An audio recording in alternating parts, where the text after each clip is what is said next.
महानगर पालिका वार्ड क्रमांक 135 महाड़ा और जनता नगर एकता नगर में एमआईएम पार्टी का कार्यालय का हुआ उद्घाटन।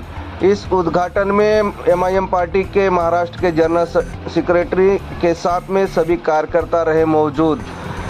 वार्ड क्रमांक 135 से अभिमन्यु सरक एमआईएम पार्टी से चुनाव लड़ने की कर रहे हैं तैयारी।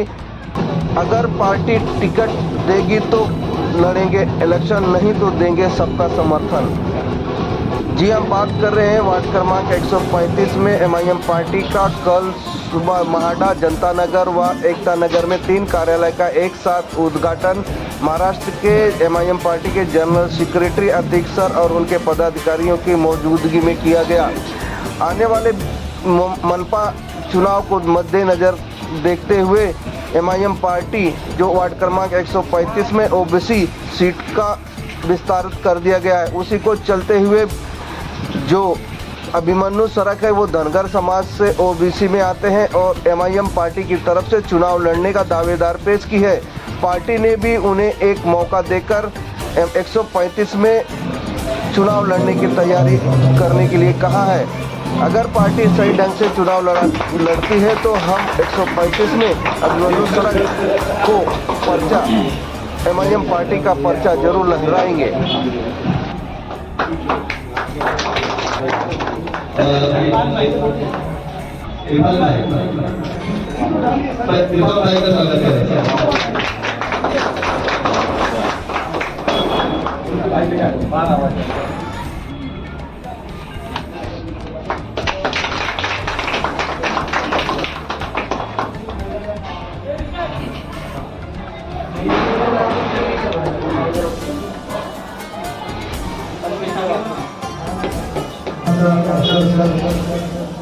और मुझे सुनने वाले भाई का अस्सलाम वालेकुम, नमस्ते। मैं आप लोगों को बताना चाहूँ इसी तरीके से लोगों को वोटने का दिया है ना ही प्रवेश होके 4-5 दिन हो गए हैं। तालुका के सब लोगों ने मुझे पूरी तरह एक्सेप्ट किया है। एमआईएम पार्टी में जो प्रवेश दिया है इसलिए उनको मैं आभारी हूँ। आज हमारे सब वार्ड क्रमांक 135 के सब पदाधिकारी हो, कार्यकर्ता हो, सब जमीन लेवल के कार्यकर्ता हो, सब ने मिलके विभाग में 3 ऑफिस खोलने का इरादा पक्का किया और आज एक ऑफिस का ओपनिंग हो गया। अभी इसके बाद 2 ऑफिस का ओपनिंग होने वाला है। हमारे महाराष्ट्र के जनरल सेक्रेटरी अतीक सर हैं, हमारे तालुका अध्यक्ष इरफान सर हैं, ये तालुका अध्यक्ष इरफान। इन सब के नेतृत्व में आज यहाँ पे माड़ा कॉलोनी में बिल्डिंग नंबर 95 के सामने दुर्गा माता मंदिर के बाजू में अपना आज ऑफिस खुला है। ये भी अपना ऑफिस चलेगा। इसके बाद लगेगा तो अपन कॉलोनी में भी एक ऑफिस चालू करेंगे और सब भाई लोग को जोड़ेंगे। हिंदू हो, मुस्लिम हो, बौद्ध हो और ईसाई हो, जो भी हो, यहाँ पे सबको पार्टी में लाएंगे। मैं धनगर समाज से आता हूँ, एनटी सेल से आता हूँ और धनगर समाज की यहाँ पे 4 से 5 हज़ार वोटिंग है। मोदी पाटिल नगर हो, शिवनेरी हो, यहाँ पे माड़ा कॉलोनी भी थोड़ा बहुत है। हम सब लोग को एक साथ में समझा के साथ में जोड़ेंगे और पार्टी को आगे लेने का काम करेंगे। उस दिन के भी मैं जब भाषण में 2 शब्द मैंने बोला था, उसमें भी बोला था जो भी पार्टी का कोई मेरे आगे कोई रहेगा जो लड़ने वाला हो उसके साथ मैं रहूँगा। उसका नहीं होएगा तो उसके बाद मुझे अगर मौका मिला तो मैं लड़ूंगा और जोर शोर से लड़ूंगा। वार्ड क्रमांक 135 में हम 10 का परचम। सर क्या कहना चाहेंगे, आज वार्ड क्रमांक 135 में एमआईएम का जनसंपर्क कार्यालय का उद्घाटन आपके हाथों से हुआ, क्या? देखिए, बड़ी खुशी की बात है कि मानखुर शिवाजी नगर असेंबली के अंदर हमारी पार्टी का जो परिवार है, हमारा परिवार बढ़ रहा है। हमारे परिवार में ऐसे सदस्य जुड़ रहे हैं जो बहुत एक्सपीरियंस्ड हैं। अभिमन्यु भाई आज हमारे साथ जुड़े, मैं इनका स्वागत करता हूं और इनके एक्सपीरियंस का इस्तेमाल करके, इनके एक्सपीरियंस से इंशाल्लाह और पार्टी को हम अपने परिवार को बढ़ाने की कोशिश करेंगे और मानखुर शिवाजी नगर असेंबली के अंदर चेंज लाने की कोशिश करेंगे। सर, क्या मुद्दा रहेगा इलेक्शन के अंदर आपका? 135 में बहुत सारी पार्टियां यहाँ पर खड़ी हो गई, आपका सिंधे गठ हो गया, मुठाबा हो गया, पिछले चुनाव में देखा जाए तो यहाँ का शिवसेना का जो कैंडिडेट है वो भी एक लड़ने की तैयारी रहेगी। तो किस तरह से एमआईएम पार्टी वोटरों को लुभाएगी? देखिए, मुद्दा हमारा सबसे जो बेसिक मुद्दा है, 2 मुद्दों पर हम लड़ने वाले हैं। उसके अलावा भी मुद्दे हैं सबसे पहला मुद्दा हमारा स्कूलिंग का है, एजुकेशन को लेकर है। जिस तरह से 135 नंबर वार्ड में शिक्षा का स्तर जो है बिल्कुल निचले स्तर पर आ गया है। एक स्कूल नहीं है यहाँ पर ठीक अच्छी खासी पढ़ने के लिए, यहाँ के बच्चों को बहुत दूर स्कूल जाना पड़ता है। हम कोशिश करेंगे कि मानखुर्द इस असेंबली के अंदर इस वार्ड के अंदर एक अच्छी स्कूल लाने की कोशिश करें। यहाँ पर कोई एक अच्छा दवाई का उपचार केंद्र नहीं है, हॉस्पिटल नहीं है। हम उसकी कोशिश करेंगे कि कोई एक अच्छी सी हॉस्पिटल या दवाई के इंतज़ाम हो जाए। इसके अलावा गंदगी अगर आप देखेंगे तो बहुत ज़्यादा गंदगी है यहाँ पर। जो बाहर के माफिया हैं वो इंक्रोचमेंट करते हैं और फिर यहाँ के लोकल लोगों को डराते हैं। उन माफियाओं के साथ हम निपटने की कोशिश करेंगे। नशा यहाँ पर एक मुद्दा है, छेड़खानी यहाँ पर मुद्दा है, यहाँ पर बाथरूम एक मुद्दा है। जो बेसिक फैसिलिटीज़ होनी चाहिए, बेसिक नेसेसिटीज़ है, वो सारी चीज़ें यहाँ पर एकदम बद से बदतर हो गई। इन सारे मुद्दों पर हम जीत के आने के बाद इसके ऊपर काम करेंगे। सर, विधानसभा इलेक्शन में एमआईएम ने एक बड़ा घोटाला निकालने की कोशिश की थी। शौचालय का सबसे बड़ा घोटाला विधानसभा में हुआ था। सर, क्या लगता है कि अभी वो शौचालय घोटाला दबा रहेगा? नहीं, बिल्कुल भी नहीं। देखिए, हम एक शौचालय का आपने देखा होगा रोड नंबर 10 के ऊपर एक शौचालय का ताला लगा हुआ था। हमने बात की बीएमसी के साथ, उन्होंने चालू नहीं किया, तो वहाँ के लोगों को ज़रूरत थी, हमने वो ताला तोड़कर लोगों को इस्तेमाल करने के लिए दे दिया। वो आज वो बाथरूम जो है ऑपरेटिव हो गया।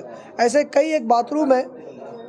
हमारी पार्टी का टेक ये है और मानखुर्द शिवाजी नगर असेंबली की पूरी एमआईएम का टेक ये है कि अगर हमारे जितने भी कॉरपोरेटर जीत के आते सबसे पहले दिन हम तमाम बाथरूम का विज़िट करेंगे और उन बाथरूम को एक 10 से 15 दिन के अंदर अंदर चालू कराने की कोशिश करेंगे और उसको वहाँ के लोकल लोगों की जो संस्थाएं हैं उनको हैंडओवर करेंगे, ना कि हम अपने पॉलिटिकल फ़ायदे के लिए उसका इस्तेमाल करें और बाथरूमों को बेचकर पैसा कमाएंगे। सर, कहा जाता है अभिमन्यु सरक का 10 साल से कांग्रेस में कार्यकाल है उनका, लेकिन आपको कैसा लगता है कि आगामी चुनाव में उनका क्या कार्यक्रम होगा? देखिए, अभिमन्यु सर ने पार्टी ज्वाइन किया, इनके बारे में हम अभी स्टडी कर रहे हैं और भी इनका अच्छा एक ट्रैक रिकॉर्ड रहा है, इनका एक अच्छा एक्सपीरियंस रहा है और हमारी पार्टी जो है ये फेयर सर्वे करवाएगी और सर्वे में अगर अभिमन्यु भाई को लोगों ने पसंद किया, डेफिनेटली हमारा सर्वे अभिमन्यु भाई और एमआईएम को लेकर होगा। अगर लोगों ने इनको पसंद किया तो शॉर्ट अभिमन्यु भाई जो इलेक्शन लड़ेंगे। तो साई भक्त है, तो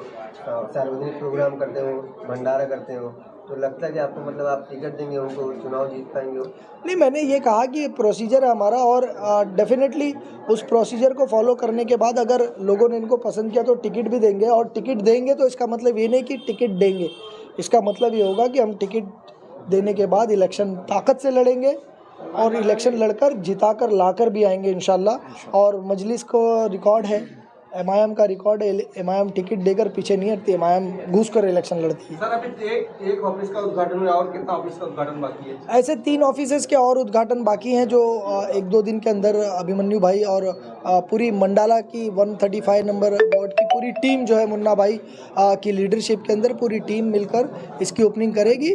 और मानखुर्द शिवाजी नगर असेंबली के जो प्रेसिडेंट हैं और यूथ के जो प्रेसिडेंट हैं, इनकी गाइडेंस के अंदर, इनके लीडरशिप के अंदर ये सारी ऑफिसेज खुलेंगी और इलेक्शन भी लड़े जाएगा।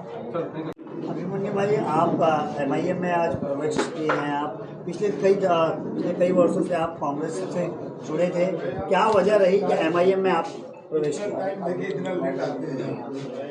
पिछले 10 साल से मैं कांग्रेस से जुड़ा हूँ, ज़मीनी लेवल का कार्यकर्ता हूँ और मानखुर्द शिवाजी नगर में मेरे इतना बड़ा बायोडाटा किसका भी नहीं रहेगा, इतना मैं कांग्रेस में काम किया हूँ। लेकिन कुछ आपसी मतभेद है, आपसी वजह है, इसके वजह से मैंने अभी पार्टी में रिज़ाइन दे दी है। एमआईएम में मैंने प्रवेश किया है, उसके बाद में मैं बाद में बोलूँगा। पहले मेरा प्रथम कर्तव्य है कि एमआईएम में प्रवेश करने के बाद मुझे पार्टी जोड़ना है, लोगों को जोड़ना है, पार्टी को बढ़ाना है और आने वाले महापालिका चुनाव में हमको यहाँ पे पार्टी को रिजल्ट देना है। किन मुद्दों पर सीट आने के बाद किस तरह की रणनीति रहेगी आपकी? देखो, ये वार्ड 135 वार्ड है जो यहाँ पे सभी धर्म जाति के पंथ के लोग रहते हैं यहाँ पे, और यहाँ पे सबको एक साथ लेके हमको एमआईएम पार्टी में जोड़ना है। एमआईएम की जो भी नियम है, बातें हैं, एमआईएम जिस तरह से काम करती है, ओवैसी साहब सेंट्रल में जिस तरह से अपनी बातें रखते हैं और यहाँ पे आतिक सर मानखुर्द शिवाजी नगर में जिस तरह अपना काम करते हैं, उन्होंने अभी भाषण में बोला कि हम गुंडा, मवाली, चरसी, गुटखा चोर इनको हम पार्टी में प्रवेश नहीं देते, हम उसका बायोडाटा देख के देते। इसी तरह इन्होंने मुझे भी परखा है और आने वाले चुनाव में, आने वाले वक्त में मैं भी अपना हुनर दिखा के मैं भी इस परीक्षा में पास हो जाऊंगा।